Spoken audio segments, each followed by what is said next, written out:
প্রবাসী কল্যাণ মন্ত্রণালয়ে বেলা 11টায় টানা 2 ঘণ্টা মন্ত্রী নুরুল ইসলামের সাথে বৈঠক হয় রুশ রাষ্ট্রদূতের। এ সময় রাশিয়ার বিভিন্ন খাতে বাংলাদেশি কর্মী নেওয়ার আগ্রহ জানান রাষ্ট্রদূত আলেকজান্ডার ইগনাতাভ। বৈঠক শেষে রুশ রাষ্ট্রদূত সাংবাদিকদের জানান, প্রকৌশল, পোশাক, পোল্ট্রি সহ বেশ কিছু খাতে দক্ষ কর্মী নিতে চায় রাশিয়া। রাশিয়ার দক্ষ কর্মী লাগবে। এটা হতে পারে নির্মাণ খাত, কৃষি, শিল্প বা অন্য কিছু। নির্ভর করছে কর্মীর যোগ্যতার উপর। এটার জন্য দুদেশের মধ্যে একটি চুক্তি থাকা প্রয়োজন।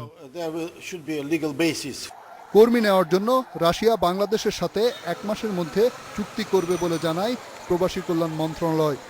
বাংলাদেশের একটা বাইলেটারাল এগ্রিমেন্ট থাকতে হবে যে আমরা স্কিল কর্মী পাঠাবো এই টার্মস অ্যান্ড কন্ডিশনে। তখন যদি এগ্রিমেন্ট থাকে তখন তারা টাইম টু টাইম প্রয়োজন অনুযায়ী তারা স্ট্যাম্পিং এখান থেকে করবে। খুব শিগগিরই এগ্রিমেন্টটা সাইন হয়ে যাবে। এগ্রিমেন্ট সাইন হলেই আমাদের কাজগুলো ত্বরান্বিত হবে।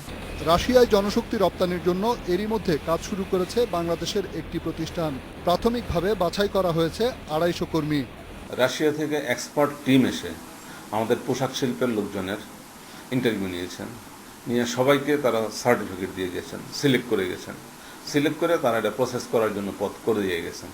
তো বাই দিস টাইম 2 সরকারের মধ্যে প্রসেসের কাজ অনেক দূর আগে গিয়েছে।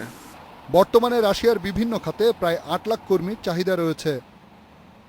রিশাদ হুদা, ইন্ডিপেন্ডেন্ট নিউজ, ঢাকা।